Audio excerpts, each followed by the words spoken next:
welcome back to This and Yeah. As you can see, there is a change in Stacey's appearance. Oh, yes.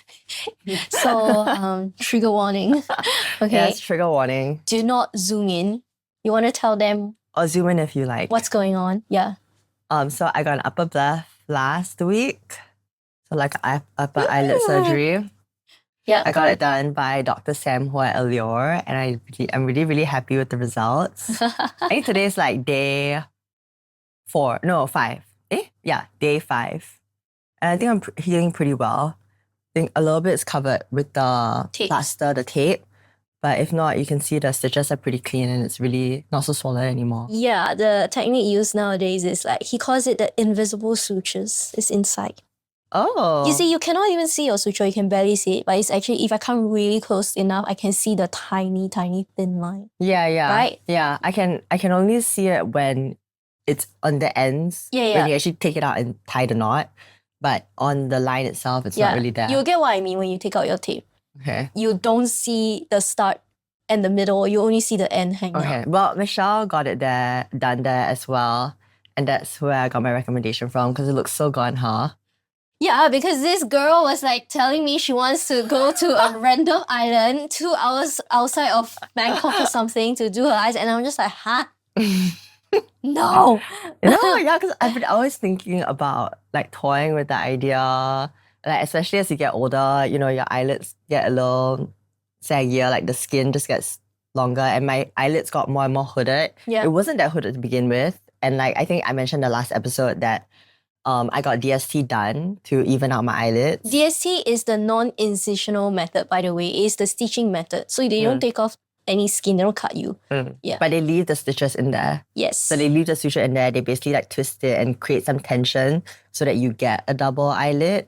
But they don't cut anything out. So over time, your skin will just grow over it and it may or may not cover your eyelids. In my case, it would because I've already had a lot of skin up there to begin with. So I usually decided, that is quite a semi-permanent method. It will last about 4 to 5 years, but incisional method will last you for 10 years and more. Yeah. If you take good care of it, it will last you permanently. Yeah. I mean, I got this done when I was, I think, maybe 19 or 20. So it's been 10 years. It's been a while.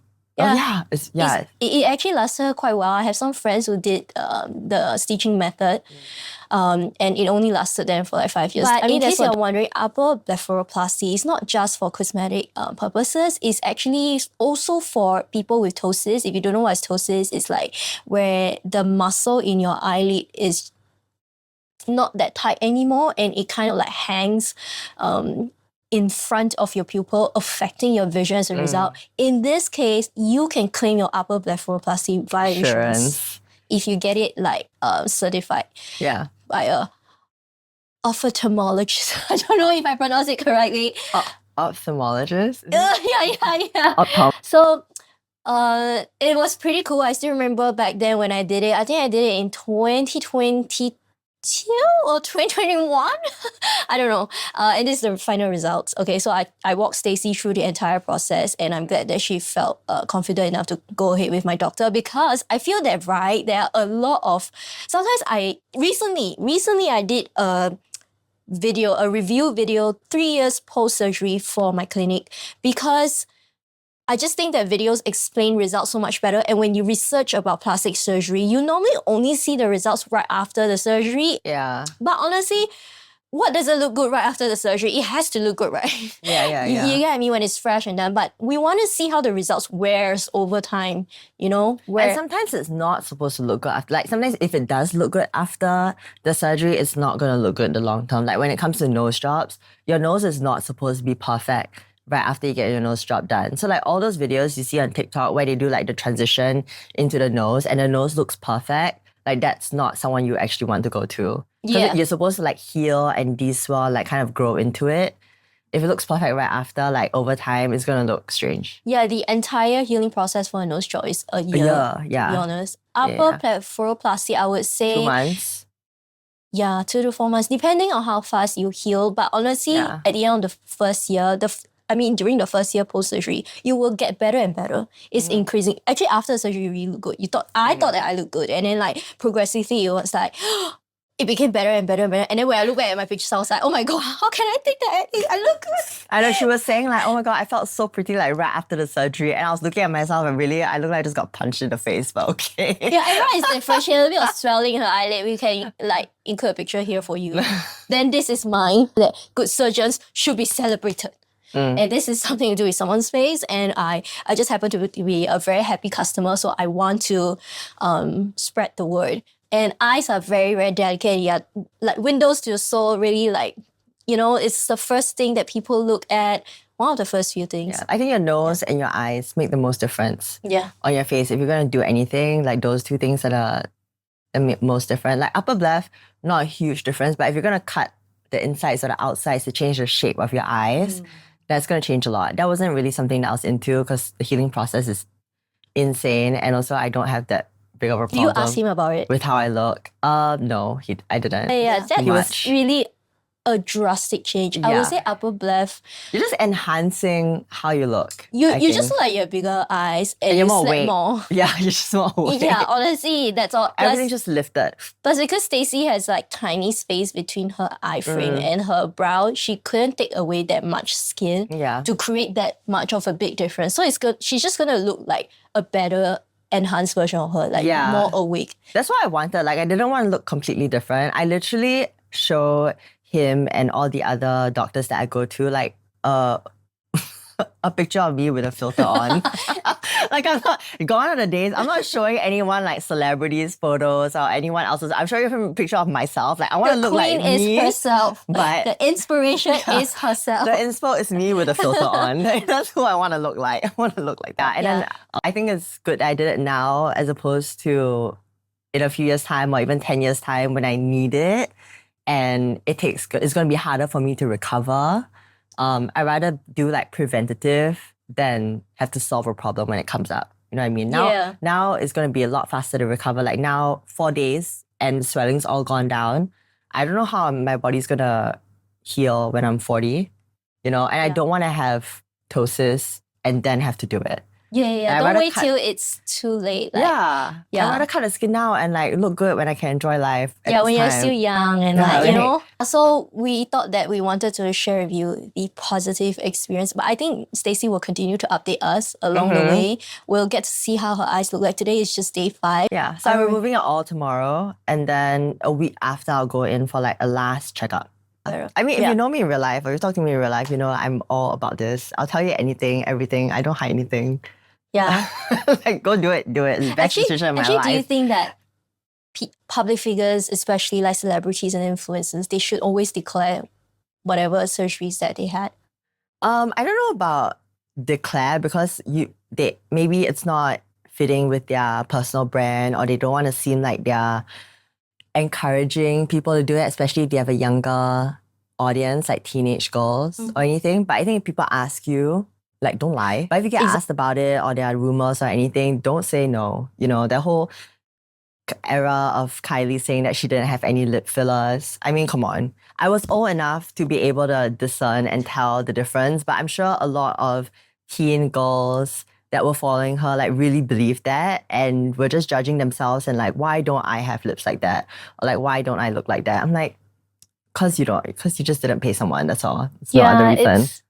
I think we belong in an era where we are quite lucky because we are like in between the digital era. We've grew up without and then when it exists, we are actually old enough to discern you know, the truth. Media literacy is so important. Yeah. Like seriously, especially now with all this AI stuff. People can't tell the difference. It's really shocking. And the deepfake videos in school. Did you see the news recently? Yes. Yeah, those like schoolboys creating the fake videos. Asking for it. Asking for it, yeah. Okay, so what did you get up to this weekend? My best friend of 24 years just got married over the weekend. Oh, fun. And I was one of her bridesmaids and her maid of honor. Yeah, it was definitely very, very, how do I explain this feeling? You know when you genuinely feel so happy for someone? Yeah. Yeah, like my heart was like bursting. Yeah. Yes, it was a beautiful day that day as well. Obviously, we have to meet up very early. Like my reporting time was 6:30 a.m. Oh my gosh. It's okay, I went to bed at 10 p.m. Oh, wow, okay. Yeah, because I cannot survive. Were you actually on time? No, I reach at 7. So she's like case in point. But it's okay because I saw on the timeline that she only has to the first activity only happens at 8:15. Okay. So I made sure to not screw that up. Okay. Yeah, it was very nice because I'm usually not a wedding person. Like I literally cringe when I go to weddings. Mm-hmm. I don't know why. Mm-hmm. My parents are still together. Yeah. Long marriage. Yeah. But like every time I go to someone's wedding, I'm just like, oh my God, this is exactly why I won't have a wedding. When's the last wedding you've been to? The last wedding I've been to, I remember there was so many weddings. Oh, this year. Oh. But it's different. It's destination weddings. So Oh, I yeah. I Okay. have like local friends and like, Wait, so did you cringe at that one? no, not that one. Okay, the only reason I'm asking is because I'm wondering if this whole cringing thing happened before you decided you want to get married also. Remember? Because I think a while ago... No.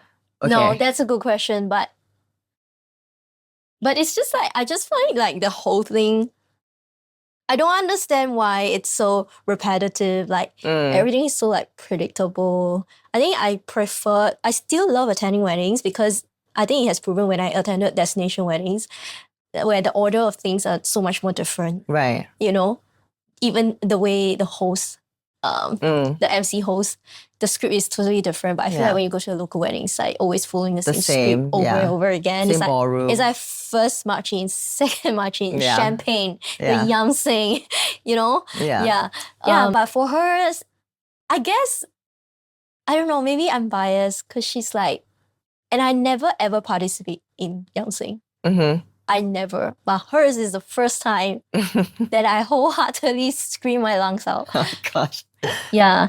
So she's just someone that I really grew up with. She's very important to me because we met in primary school. Coincidentally, we went to the same classes in primary, secondary, and JC. Same class? Same class, same school. That is so rare. Yeah.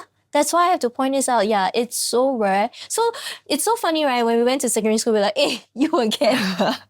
So y'all sit together? The first 2 years, secondary 1 and secondary 2, she wasn't in the same class as me. She was like next door. But that one is because you have no choice. It's random. Yeah. Primary school also random, what, no man? Isn't it all random? Primary school, remember we have streaming? Yeah. So 1 to 3, it's random. But 4 to 6, it's by your results, right? But even through the results, there are like maybe 2 of the best classes. You could get in different ones. Yeah. So. Oh, but you always got into the same one. Yeah, we always got into the same one. Even in JC, come on. In JC, you know, right? There's so many subject combinations. So many different classes. I remember my cohort had like 40 classes. How about yours? I don't know. I can't remember. 40, guys. 40. How? 40? Do you know how many kids there is? That's a lot of people. Oh my God. It gives me anxiety. Yeah. Yeah. It's giving claustrophobic. She's someone important because I think when you grow up with someone like this, they see you through different phases in life. And if they still like stick through you, like the differences just doesn't drive you guys apart. Yeah. Yeah, I think that kind of friendship is very, very hard to come by. Yeah. Especially in adulthood. Yeah. Yeah.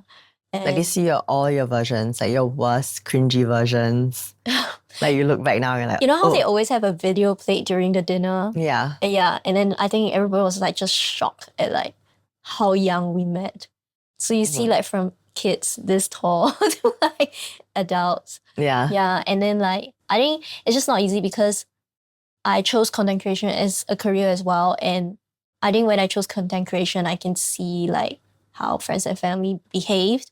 Yeah. And it's just hard to find people that still see the young Michelle when they knew you. Yeah. Yeah. It's very hard for people to view me as that Michelle. Compared to Mirchelley. Right. For Jasmine, I always feel like this Michelle when I'm with her, for example. Yeah. So I think whoever that allows you to feel your inner child I was just gonna makes say. you feel the safest. Yeah. Right? Yeah, I think she's just someone that makes me feel very, very safe. But in case you are wondering, right, whether we felt before, yes. Oh, okay. We felt before. I feel like that just brings you closer together. Yeah. You know, and it's damn if juicy. you get through it. lah. It's Yeah. actually pretty juicy. We felt over a guy before. And we didn't speak for 5 years. That's a long time. Yeah. I had to add in that, this is not a perfect friendship. When did that happen? This happened when we were in JC, actually. Yeah. I got so upset that I just decided to withdraw from my school. Literally. Wait, JC? Yeah. So is that actually why you left? Yes. Oh, okay. So it's like I went for only a year. Yeah. That's not the main reason, but that was like Contributing factor. the trigger. No, the last straw. Okay. The push factor. Like, why not just do it? Like, Yeah. if you can't really coexist anymore. Mm. You know? Yeah. Oh my God, so drama, I know. But 5 years later, I decided like, it's not worth it. Mm-hmm. I don't even know that person. Like, I don't even talk to that person anymore. What, the guy? Yeah. I mean, who did anybody actually end up with the guy or? Yeah, both of us were with the guy. Wait, I mean, even after you fell out, I thought somebody had to get him, After we fell out, she was with the guy. Okay, so she ended up with the guy, not you. Yeah. Okay. I was supposed to be with the guy. Yeah. Yeah, and then she ended up with the guy. So then did you guys reconnect after they broke up, or they broke up like a while after and then a few years passed and then you reconnected, or like what I know because that caused? guy was known to be a cheater, and then like I saw him on the streets like when he was supposed to be with her. Oh. And yeah, with someone else. And then it took me like a lot to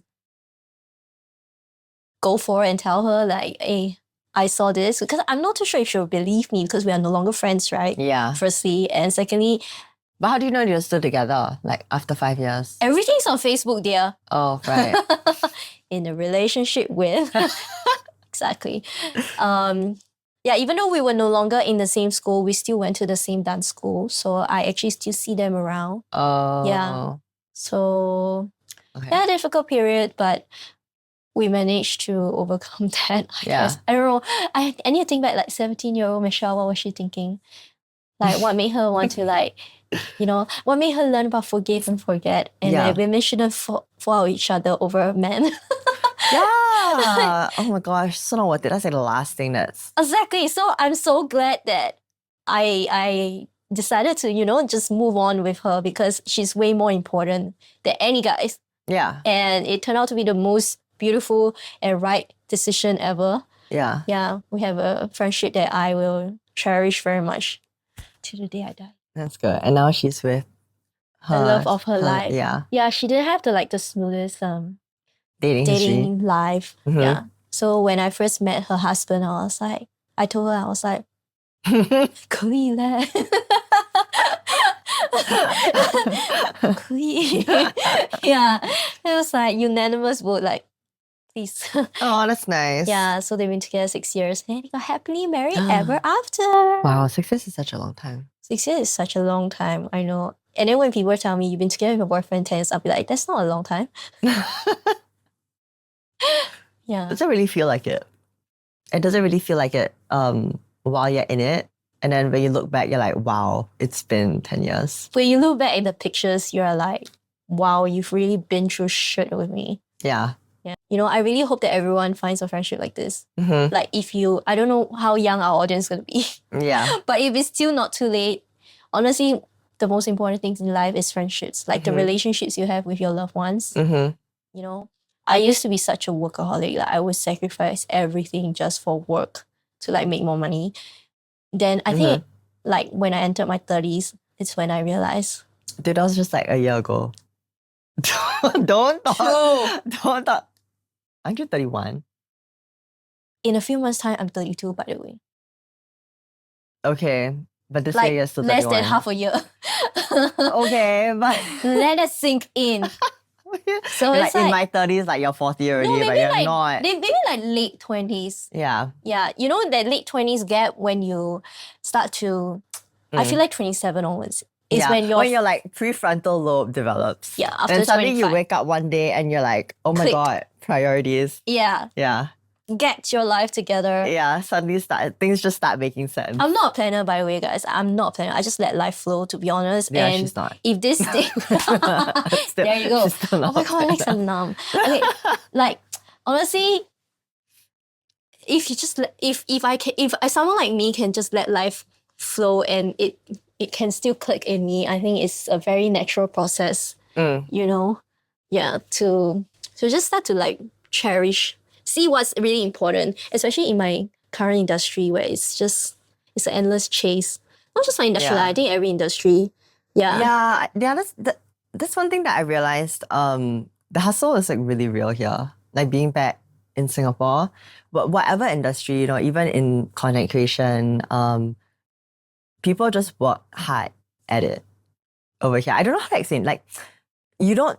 It's not just in those professional careers like being a doctor, a lawyer, engineering. Like Singaporeans just apply that hustle mentality to every single thing.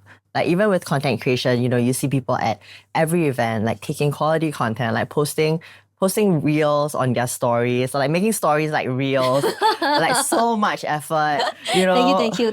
Yeah, you can really see that it's just part of our culture, and in a good way. Like I'm not bashing. Like I Yeah. really appreciate it, especially being back Singaporeans are now. hard workers. Yeah, they're hard workers. To see how seriously they take it, and sometimes, I don't know about here, but sometimes people think about being an influencer or content creator as this frivolous thing. You just dress up nice, go around, take pretty pictures, like that's it.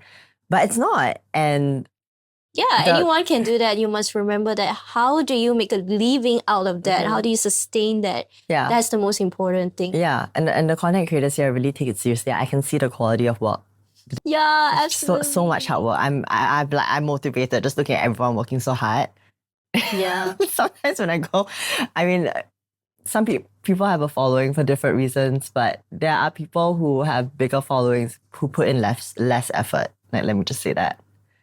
But in some ways, right, I feel that nowadays audience appreciate content with less effort more. Yeah, it's more authentic. Yeah. Like you can just be in your bathroom talking about a product. You don't have to do all those different transitions and like cuts and like scripts and all that stuff. You can just like talk about life and randomly use a product and that thing could blow up, organically. I just wish that, more brands know about that, because a lot of times as creators, sometimes when they give us campaigns, which obviously we are very thankful for, they want to brief, or they want their content to be produced in such a way that it's just so packed with information, and the video ends up being like 45 seconds to a minute long. Yes, it is an ad, but I feel that when you hire a creator, you hire them for their branding and their personality. You got to let them promote your products their usual way. Yeah. Yeah, which is why a lot of times like paid campaigns don't perform as well.